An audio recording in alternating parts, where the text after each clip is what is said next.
Bonjour, épisode 5 sur la restauration du vélo Peugeot. Alors il y a eu un tout petit peu d'évolution juste sur le cintre. J'en ai retrouvé un de route, que j'avais utilisé d'ailleurs, il a déjà servi. Donc en fait c'est tout bête, j'ai juste remplacé le cintre par un cintre plus route. Alors des fois on peut être embêté pour passer les angles. Ça a été celui-ci qui m'a posé problème. Il m'a posé problème parce que en fait l'écartement ici était un peu limite malgré la vis déposée. Du coup j'ai utilisé en fait un burin pour l'écarter légèrement. C'est-à-dire qu'on l'enfonce et puis comme ça on est tranquille et puis nous on peut travailler, on peut l'enfoncer. Alors j'ai trouvé un pédalier. Donc c'est un pédalier en alliage.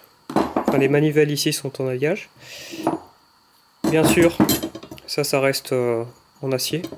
Je pense que c'est de l'acier. Oui. Voilà. J'ai également trouvé des manettes de frein pour lui. On va s'en occuper. On va s'en occuper de toute façon dans la vidéo. Et on va s'occuper aussi du coup de monter le pédalier ici. Et finalement, je commence par le pédalier. Donc c'est assez simple. On l'emmanche.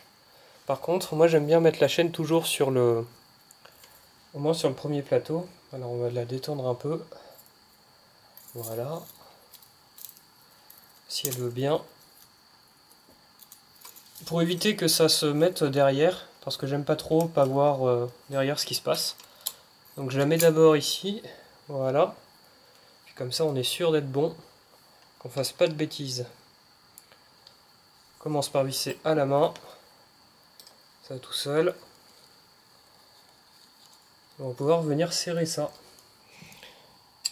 Voilà, ce côté-ci est maintenant serré. On va s'occuper de la manivelle gauche maintenant. Même chose ici pour la seconde manivelle. Donc on la met bien à l'opposé, parce qu'on pourrait la mettre dans n'importe quel sens. Enfin, on pourrait même mettre la manivelle gauche vraiment en face de la manivelle droite. Mais bon, ça sert à rien, c'est pas ce qu'on cherche ici. On serre, et puis on va monter des pédales. À propos des manivelles, si jamais vous voulez en récupérer sur un autre vélo, il vous faudra impérativement un arrache-manivelle. Donc en fait ça vient se fixer ici dans le tour du filetage. J'avais fait une vidéo là-dessus, et je vais vous la mettre en dessous en description.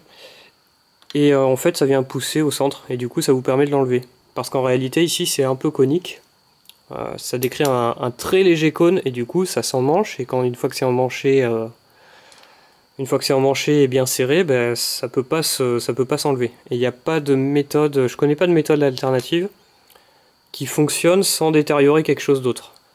On pourrait limite avec un extracteur à 3 doigts, mais il faudrait faire des marques ici dans la manivelle, et si c'est dans un but de réutilisation, c'est bof quoi. Concernant les pédales, j'en ai plus des normales, parce que ça c'est des pédales de route en fait. D'ailleurs j'ai essayé de les vendre, c'est pas du tout parti. Donc celle-là on peut pas trop se tromper du fait que ça, là, cette partie, c'est souvent à l'arrière. Donc celle-là va ici. Et naturellement, celle-là va ici. Si vous avez des pédales normales et que vous savez pas qui va où, plutôt que d'essayer inutilement de la mettre au mauvais endroit, mais en fait vous avez une astuce, c'est ici vous avez R pour right en anglais, donc ce qui veut dire droite. Des fois c'est marqué ici aussi, souvent sur les pédales là, c'est marqué ici là, la place de la tête de la place pour la clé scipan là. Et ici le L pour le gauche qui est ici. Là on le voit bien. Une dernière particularité du coup avec les pédales, c'est que quand on serre sur la manivelle de gauche, la pédale, en fait ça serre vers la gauche, c'est dans le sens anti-horaire du coup. Dans l'autre c'est le sens normal, c'est-à-dire que ça se visse comme si on vissait une vis normale, sauf que celui-là, le pas est inversé. Avant d'attaquer les freins, une petite précision ici sur la potence, que j'avais oublié tout à l'heure, c'est que quand vous écartez avec un burin, il faut faire attention à ne pas trop écarter non plus. Faut pas y aller trop fort. Surtout quand c'est une potence en alliage. Alors c'est assez simple à reconnaître, de toute façon les potences en alliage, elles sont grises et elles bougent pas quoi. C'est-à-dire qu'elles se corrodent pas. Et puis vous avez toujours le fameux test de l'aimant. Donc celle-là c'est en acier. Ce qui est bien c'est que l'acier il se déforme assez facilement et ça le fissure pas, ça peut pas le casser. Parce que si vous l'écartez trop, vous pouvez la fissurer. Donc allez-y doucement de ce côté-là. Et maintenant on va passer sur la partie freinage. J'ai retrouvé ici des manettes du coup qui font vitesse et frein. C'est un combo. Ces manettes c'était du 9 vitesses, du Campagnolo Mirage. C'était sur mon premier vélo de route et je pouvais pas les utiliser parce que c'était du 9 vitesses et les roues actuelles sortent en 10 vitesses. Et il fallait que je mette des bacs d'adaptation, etc. Et en fait avec le nouveau vélo j'avais déjà des manettes et tout un groupe en 10 vitesses. Donc du coup j'ai quand même gardé celle-là de côté au cas où ça servirait un jour. Ça fait 3 ans que ça traîne maintenant. Ouais, 3 ans. Et du coup bah, je les ai toujours. Donc je pense que là c'est l'heure de les réutiliser. Alors il faut savoir un truc sur les Campagnolo. C'est que ce câble là, ça va, le câble de frein, c'est compatible avec les câbles Shimano. Et celui-là en tout cas, pour cette manette là, c'est compatible avec les câbles Shimano qui vendent dans la plupart des enseignes de sport.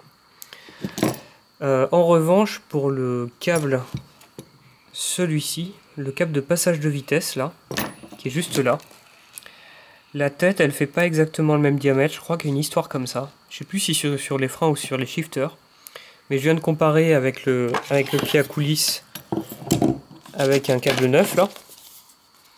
Et pour le frein en tout cas ça a l'air d'être le même diamètre de tête. Donc là j'ai pas de problème. Mais par contre je sais que j'ai eu un problème un jour quand j'ai voulu changer les câbles de dérailleur. Parce que ceux-là ils sont pas du même diamètre et du coup bah, il faut l'acheter spécifiquement pour du Campagnolo, etc. Donc ça passe. Donc je vais les positionner tout simplement. Et en fait la vis pour les serrer, la vis elle se situe ici en fait. Elle se situe juste là. Donc il faut bien le dévisser et ensuite l'enfiler directement sur le cintre. Voilà, j'ai enfilé sur le centre, mais il faut savoir que sur certaines manettes, notamment s'il n'y a pas de vitesse, mais des fois ça peut se cacher en fait juste derrière. Il faut appuyer bien sur le frein et en fait au fond on a une vis.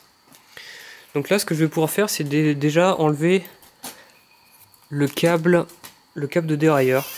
Donc je tire tout simplement dessus et on va pouvoir l'enlever parce qu'il ne nous sert plus. On va juste se servir du frein. De toute façon, on va garder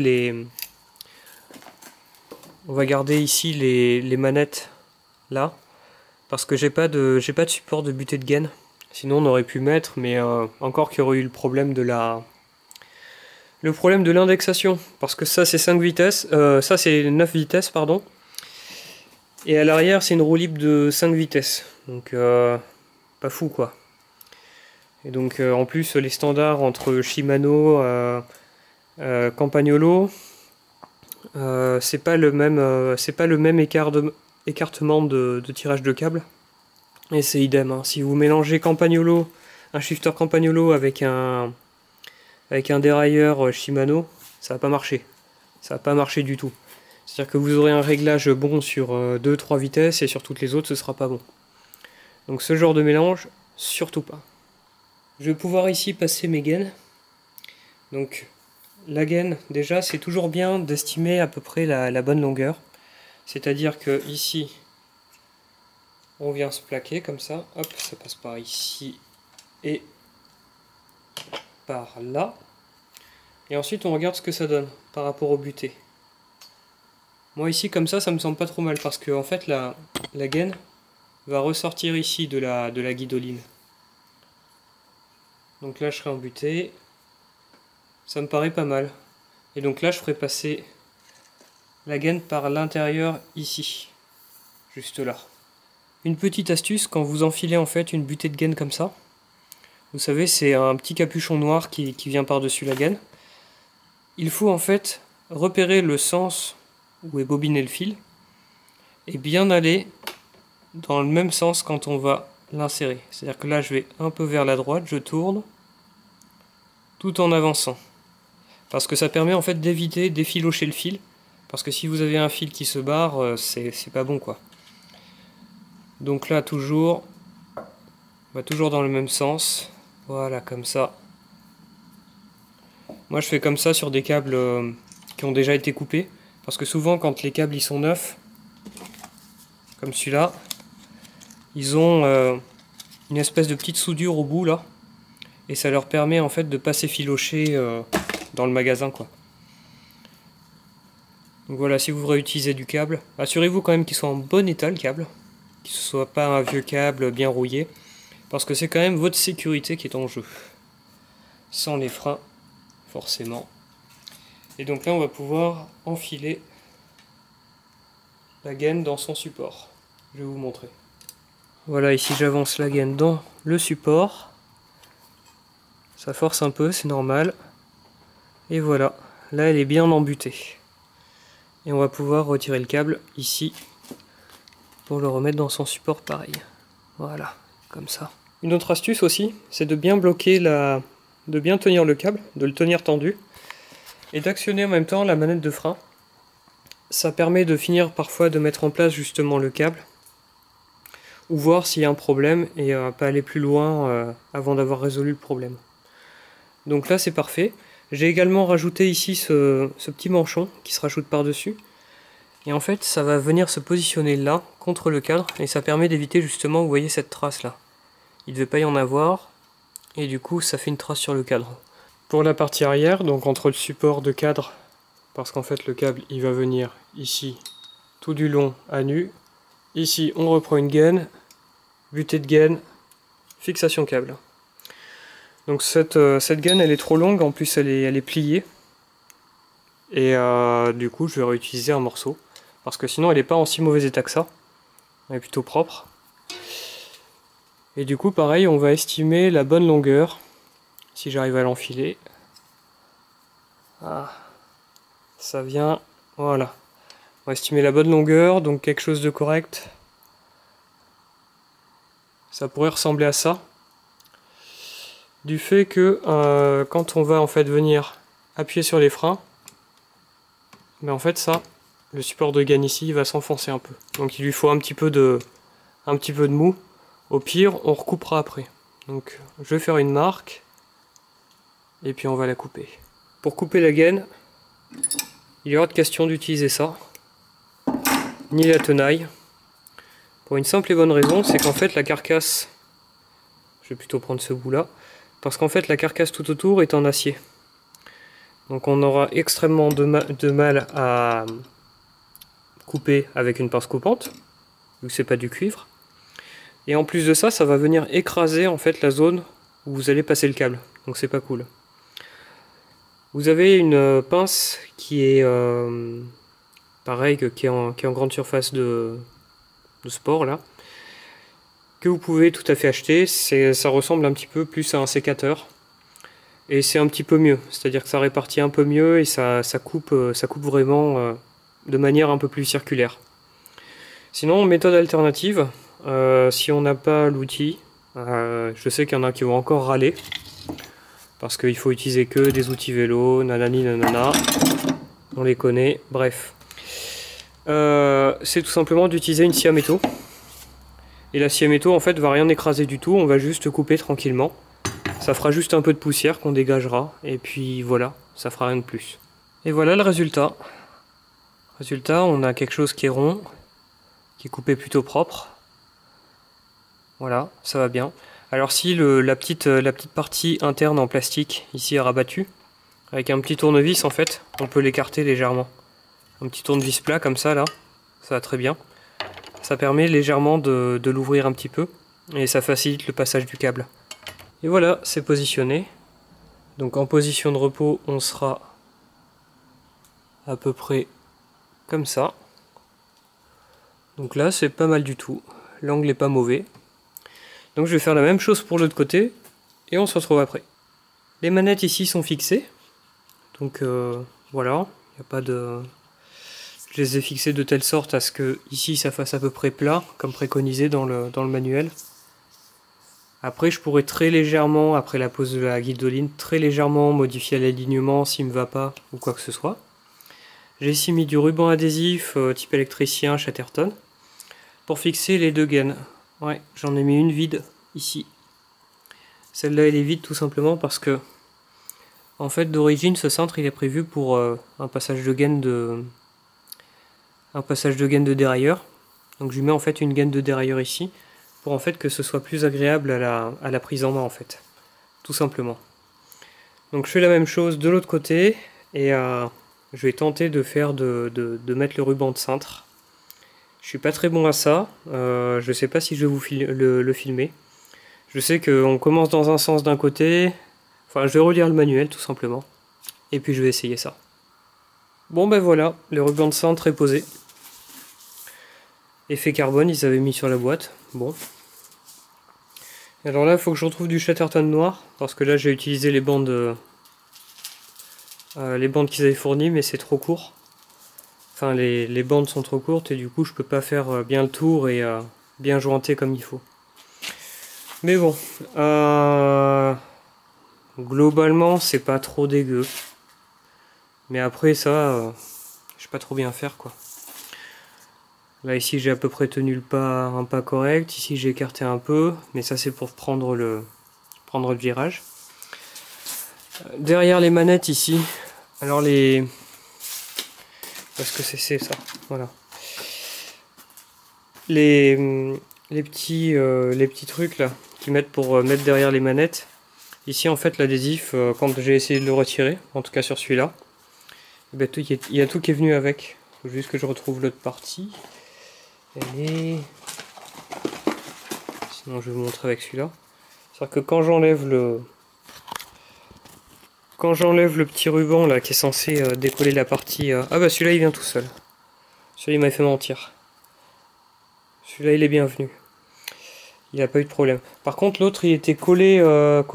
Donc en fait c'est venu mais en fait ça collait rien du tout. Donc bon, je ne l'ai pas utilisé.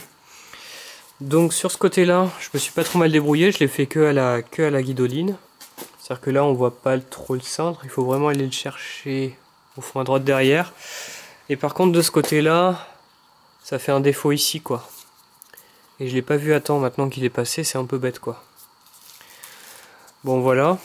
Après pour les bouchons, moi je sais pas comment ils font, il y en a. Pour réussir à bien mettre le bouchon, tu vois. Parce qu'il y a toujours un petit bout là qui fait chier là. Mais bon, ça, j'ai essayé un petit peu de le rattraper au tournevis.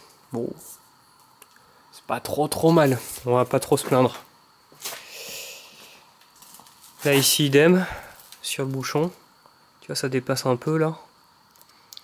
J'ai essayé de le rabattre pareil au tournevis, mais bon, on va bien voir si ça tient. Au pire je referai hein. Mais j'avais prévenu, je suis pas super bon à ça, c'est comme ça. Bon ben voilà, il me reste à connecter les freins, à faire un petit réglage là, puis déjà on pourra rouler avec, enfin un petit peu. Il reste encore du travail dessus un petit peu. Et bien je viens de l'essayer, ça roule plutôt bien, c'est pas mal, malgré qu'il soit quand même 1h du matin, je suis parti avec une lampe, c'est ça, 1h04 même. Alors le seul doute qui réside c'est sur les freins parce que ces patins ils sont quand même un peu hors d'âge, donc ce doute là je sais pas quoi faire parce qu'en fait le problème des freins c'est que je pourrais par exemple utiliser ce genre de gomme, sauf que ce genre de gomme là c'est marqué pour jantes en aluminium AL. Donc en fait tout simplement ça vient se placer là-dedans là, dans des petits supports, là on dévisse la vis et puis on peut changer la gomme. Mais la plupart qui sont vendus maintenant c'est pour jantes aluminium, il n'y a plus de jantes acier. Je peux aussi acheter des patins de rechange de cette même forme là, mais je sais pas s'ils seront plus prévus pour l'acier ou pas. Parce que je sais que l'acier, sous la pluie, ça freine assez mal. Surtout que c'est une piste qui est chromée et mal tonnée. Donc à voir. Parce que en fait j'ai une paire de roues ici, en aluminium qui traîne. Donc je vais peut-être les réutiliser, mais j'ai un peu de travail dessus. Il y a les caches poussières qui sont enlevées là, qui sont mal mis. Donc j'aurais peut-être à refaire au moins le moyeu avant et voir le moyeu arrière. Sinon, pour le prochain et j'espère dernier épisode, enfin je pense que ce sera le dernier du coup, on s'attaquera du coup au frein. J'aurai trouvé je pense une solution d'ici là. Ce sera certainement les jantes alu, hein. Enfin les roues en aluminium. On gagnera peut-être un tout petit peu de poids. Parlant de poids, bah, je le trouve assez... ça va, assez léger quoi. Pour un acier, franchement ça va quoi.